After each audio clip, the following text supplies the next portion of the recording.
Assalamualaikum warahmatullahi wabarakatuh.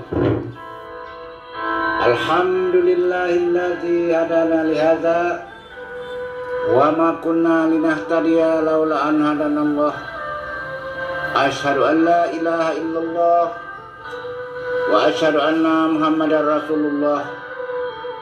Rabbi shrah li sidri wa yassir li amri wa ahlul 'uqdatam min lisani wa yafqahu qawli.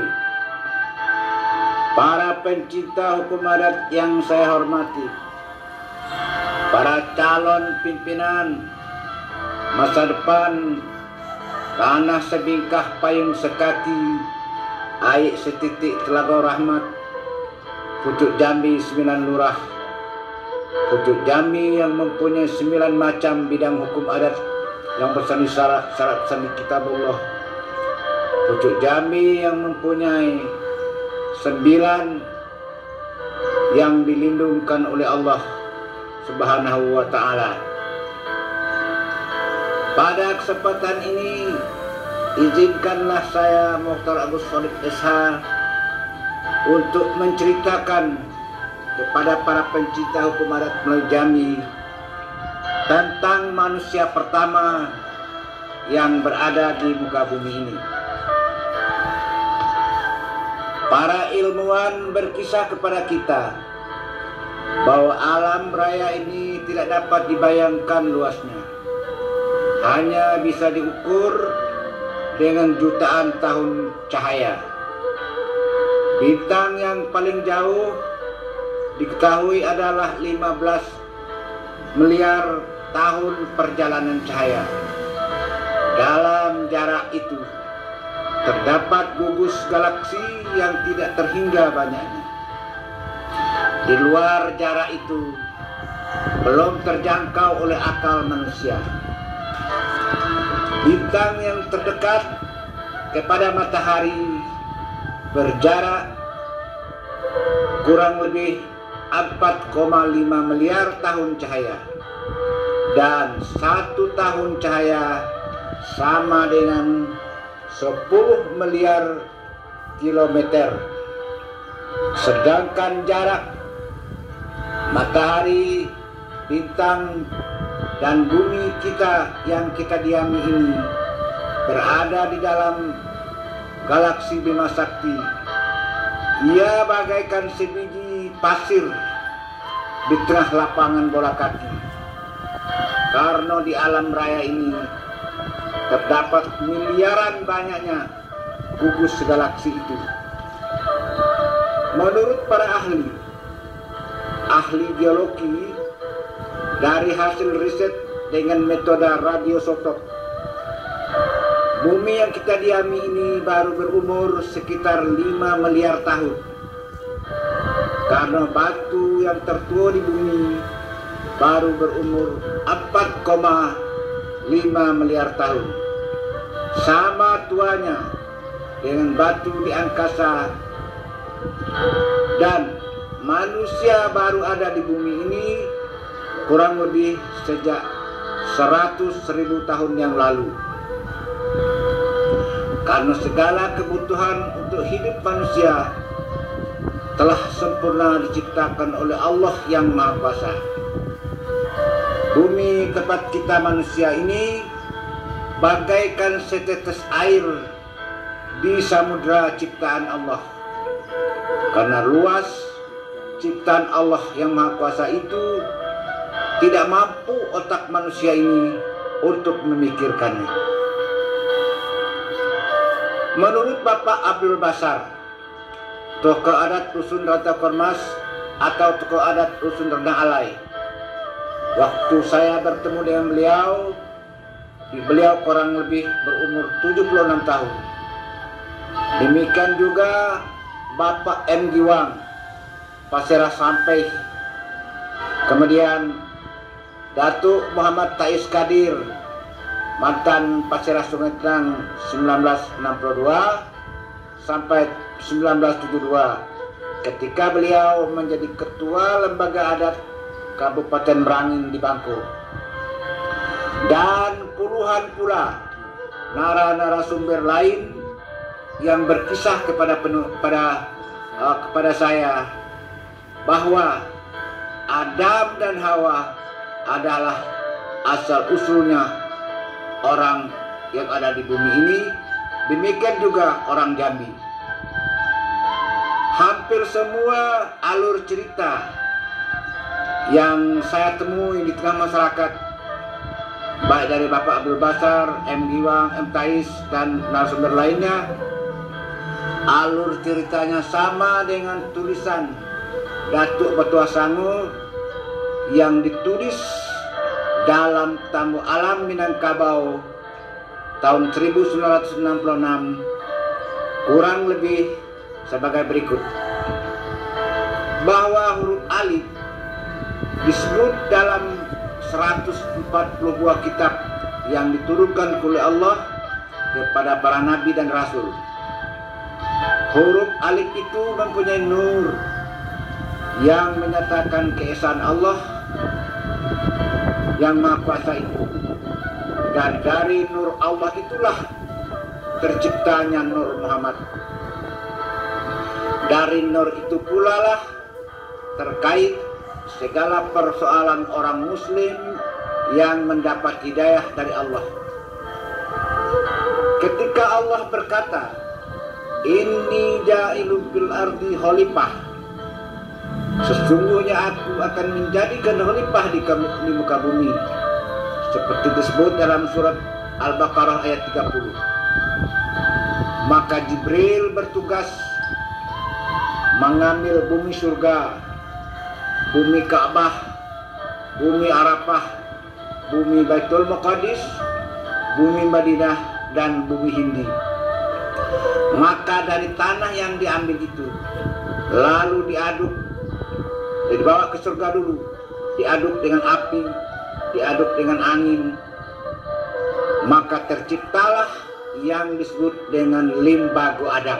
Artinya terbentuklah ada kepala, ada badan, ada kaki, ada tangan, ada mata, ada jari-jari, ada rambut dan sebagainya. Lalu limbago Adam itu ditiupkan Allah ruhnya.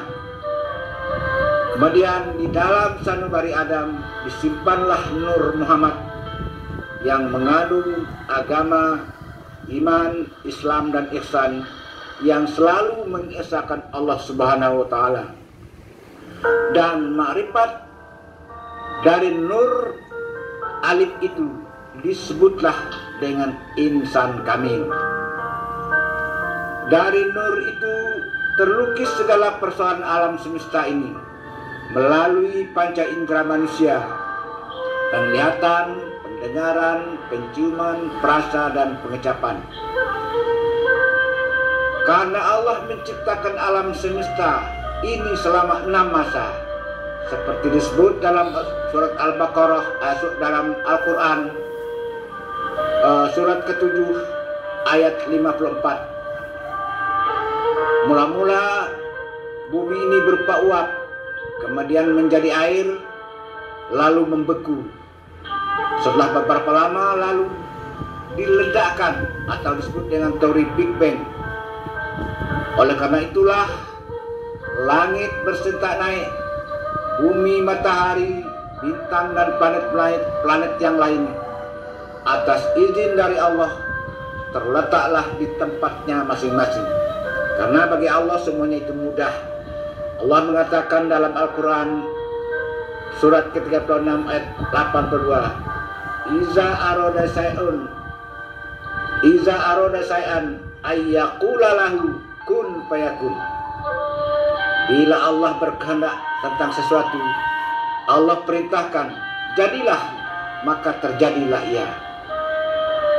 Kemudian setelah Adam diciptakan, Allah menciptakan pula Siti Hawa dari tulang rusuk Adam itu sendiri untuk menjadi istrinya sebagai tempat berbagi suka dan duka. Mereka berdua ini diam dalam surga kurang lebih 500 tahun.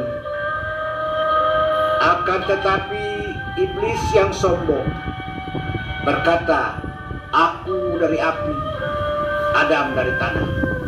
Nah inilah kesombongannya. Padahal tidak ada permasalahan. Itu apa dia persoalkan? Tapi karena sombong, aku di api. Memang apa kelebihannya? Kalau semua ciptaan Allah. Nah, iblis cemburu kepada Adam. Lalu iblis membuat tipu daya, bujuk rayu, untuk upai. Adam dan Hawa akhirnya terjerumus berbuat sebuah dosa, yaitu memakan buah holdi yang dilarang. Maka Adam dan Hawa jadilah manusia yang berdosa di dalam surga, sedangkan surga bukanlah tempat orang yang berdosa. Akhirnya kedua mereka diusir dari surga, terlemparlah ke muka bumi, berpisah ratusan tahun lamanya. Barulah mereka bertemu di Jabal Rahmah, Arafah, Mekah. Dan Siti Hawa kabarnya berkubur di Jeddah. Saya pernah ke sana, panjang kuburnya adalah 80 meter. Tapi rasanya apakah betul sepanjang itu betul Nabi Adam Siti Hawa dulu? Nah, saya tidak tahu. Sedangkan Adam, saya tidak tahu di mana dia berkubur. Nah, apa yang kita ambil ibrahnya di sini? Artinya, kalau orang yang berdosa sekecil apapun dosa tidak boleh masuk surga. Jadi kalau kita berdosa hari ini, kita harus bertobat kepada Allah. Kalau bisa kita diampuni oleh Allah, maka kita masuk surga. Nah gitu. Sebab buktinya begitu. Orang di dalam surga dikeluarkan, artinya sama saja yang di luar surga, orang berdosa tidak boleh masuk surga. Nah begitu. Maka di bumi inilah Adam dan Hawa menjadi tinggal beranak pinak, bercucu, berpiut sampai hari kiamat. Menurut kisah Adam dan Hawa ini banyak anaknya. Ada yang mengatakan 39, ada yang mengatakan 41, ada juga orang yang mengatakan 99. Yang jelas anak Adam itu lahir berpasang-pasangan. Nah, terkecuali Sis yang lahir sendirian tidak ada pasangannya. Kemudian setelah anak Adam dan Hawa ini besar, lalu dia dikawinkan secara bersilang pasang. Artinya pasangan yang pertama boleh kawin dengan pasangan kedua. Nah, umpamanya pasangan pertama tidak ada yang jantan itu kawinkan dengan betina pasangan kedua. Dan yang betina di pasangan pertama dikawin dengan jantan pasangan kedua, begitu. Jadi pasangan ketiga dengan pasangan keempat, pasangan kelima dengan pasangan keenam, itulah seterusnya anak-anak Adam itu. Nah, ternyata Sis tidak punya pasangan karena dia lahir sendiri, tidak ada pasangan. Akhirnya Sis bertanya kepada bapaknya Adam dan Hawa, kepada orang tuanya Adam dan Hawa, apa pano pasangan aku ini? Kok aku udah dapat istri? Ini tidak adil Tuhan ini. Nah, kira-kira begitulah protes Sis tadi. Tapi Adam dan Hawa tidak bisa menjawab karena semua ini takdir Allah. Mereka berdoa siang malam, berzikir siang malam kepada Allah. Akhirnya doa Adam dan Hawa ini dikabulkan oleh Allah. Dan anaknya Sis diberilah seorang istri yang diambil dari surga bernama Indira Jati. Menurut kabar, dari keturunan Sis inilah orang yang menjadi raja di muka bumi ini. Mungkin jadi ketua RT, jadi kepala desa, jadi lurah, jadi camat, jadi bupati, jadi gubernur. Nah, orang-orang yang keturunan inilah yang menjadi pemimpin di muka bumi ini. Kata cerita. Wallahu alam, benar dan salah Tuhan yang Maha tahu. Kita tinggalkan kisah ini. Yang jelas, kisah Sis ini sangat istimewa. Pada suatu hari Sis dibawa oleh malaikat terbang ke angkasa. Jadi maksudnya begini, ketika anak-anak Adam itu punya keturunan yang banyak, sudah punya melahirkan anak segala macam. Nah, pada satu hari Sis diangkat oleh malaikat ke angkasa, terbang di awang-awang, terbang ke barat, ke timur, ke utara, ke selatan, meliuk-liuk bagaikan elang mengisung angin begitu. Tiba-tiba saat itu bertiuplah angin yang maha kencang dari dalam surga. Kemudian dalam surga dibunyikan genderang, gong, gendang, seruling, serunai, dan kecapi, segala alat-alat musik berbunyi di surga itu, gegap gempita bunyinya. Dan Terkembang pula di muka bumi ini payung ubur-ubur yang disebut dengan payung ubur-ubur selindung bumi di seluruh penjuru bumi ini. Maka bersorak-sorailah, beriang gembira anak bidadari dalam surga, karena takjub melihat sis yang berada di angkasa awang-awang itu. Lalu berhembus pula bau yang sangat harum sekali dari dalam surga itu. Kemudian turunlah rombongan malaikat memapah sis, terbang ke sana kemari. Tiba-tiba muncullah di atas kepala sis itu tanduk yang disebut dengan tanduk emas jatuh jati. Adam dan Hawa waktu itu takut melihat kejadian yang aneh dan ajaib ini. Mereka tidak ada henti-henti berzikir memuji Allah. Kemudian tampak di Bukit Qaf panji selindung awan yang putih bersih bagaikan buih lautan. Laut tampak berombak-ombak dengan dahsyat. Ikan nun muncul di permukaan laut. Tiba-tiba bumi diguncang oleh gempa yang maha dahsyat, bagaikan runtuh langit di atas bumi. Nah, ketika gempa dahsyat itulah malaikat menyebarkan semua anak cucu Adam ini ke seluruh penjuru bumi ini. Kemana ke Eropa, ke benua Cina, benua Rum, nah, ke Banu Ruhum, ke Sumatera, ke Pulau Perca, dan termasuk ke Jambi ini. Maka dengan takdir Allah, keluarlah anak Indojati dari surga bernama Jati Rona. Oh, perempuan ini bukan main cantiknya, ya maklum, anak Indojati dari surga, bidadari, bukunya bak bolan penuh menurut cerita, pipinya bak poh dilayang, bibirnya tipis bak jeruk diiris, senyumnya manis bak delima markah, giginya putih bak mutiara, suaranya merdu bak buluh perindu, matonya bak bintang timur, alis matonya bak semut bairing, rambutnya ikal bergelombang, badannya sedang semampai, pendek katut, pendek tidak, tinggi pun tidak, tak bosan mata memandangnya, kerat kukunya bak bintang bertaburan, pinggangnya ramping bak biola cinu, betisnya padat bak jelipung tumbuh, tumitnya bulat bak andasun, jalannya si ganjul lalai. Cepat tidak, lambat pun tidak, alu tetarung patah teguh tigo, semut ditijak tidak mati. Kulitnya kuning lansat, mulutnya manis sopan santun, budinya baik bahasa ketujuh, tutur sapanya menawan hati, pandai bertanam tebu di bibir. Anak Indojati itu tiba-tiba takut melihat tanduk di kepala sis. Lalu dia minta tanduk itu dibuka.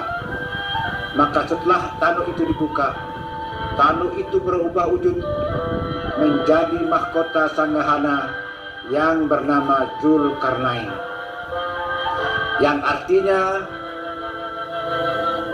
menjadi atau mempunyai dua kekuasaan, menguasai barat dan timur, utara dan selatan. Itulah kekuasaan Allah, dan itulah khalifah di muka bumi saat itu. Nah, kemudian sejak Adam dan Hawa itu ada di bumi, dari keturunan mereka pula lah tersebarnya di bumi ini manusia sampai ke Sumatera, sampai ke Jambi, kurang lebih 5.000 tahun sampai 10.000 tahun yang lalu. Dibuktikan adanya tinggalan budaya Melayu purba di sepanjang Bukit Barisan. Nah,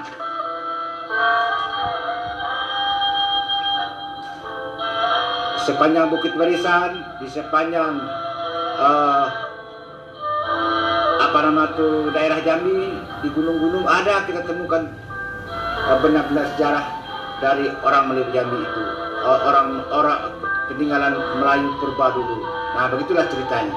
Jadi kesimpulannya dari cerita saya ini, bahwa manusia yang pertama itu adalah dari Adam dan Hawa. Jadi semua manusia yang ada di bumi ini artinya satu neneknya Adam dan Hawa. Apa maksudnya? Maka kita yang sebagai penghuni bumi ini Tidak perlulah gontok-gontokan, tidak perlulah kita ribut, tidak perlulah kita berperang, karena kita satu keturunan. Kalau ada silang sengketa di antara kita selesaikan saja dengan baik. Nah, begitu anunya. Jadi menyatakan bahwa kita yang tinggal di bumi ini adalah satu keturunan. Nah, demikianlah kisah orang yang pertama di bumi ini, dan saya tidak bermaksud menggurui siapa-siapa, tidak bermaksud menyakiti hati siapa-siapa. Sudah saya paparkan segalonan dape, sebaris dak lupa setitik dah hilang. Ko ado nan talinung di balik daun, tinggal di hunut bakal lamu, bukan memelau panih di lekuk, bukan bakuak na di bakumpai, tidak basisi mandi ke laut. Kok kurang syukur dituku, kok jarang syukur disisip, kok hapat syukur diturang, kok bungkuk syukur dilurus benar, syukur dioleh panjang di kampuh libah, alam tak kemang menyudahi. Tamat kaji kitab dilingkup, tamat gayung pedang diletak, terserah kepada ombak nan bersabung, angin nan bapuhun. Di situ tulang talunggu sisik belambun, ko ado nan tinggal, itulah untuk nan pandai. Titik air bisa batau, orang sekapal jadi temenung, dalam kelam ilok belampu. Nan satitik jadikan laut, nan sekepal jadikan gunung, alam sekembang jadi guru. Balam terbang ke buka pintu, padi sulit apa dimakan, alam sekembang jadi guru. Bumi dan langit ada di dalam. Yang benar dari Allah yang Maha Kuasa, yang salah dari saya Mukhtar Agus Saleh Esa. Saya akhiri dengan Assalamualaikum warahmatullahi wabarakatuh.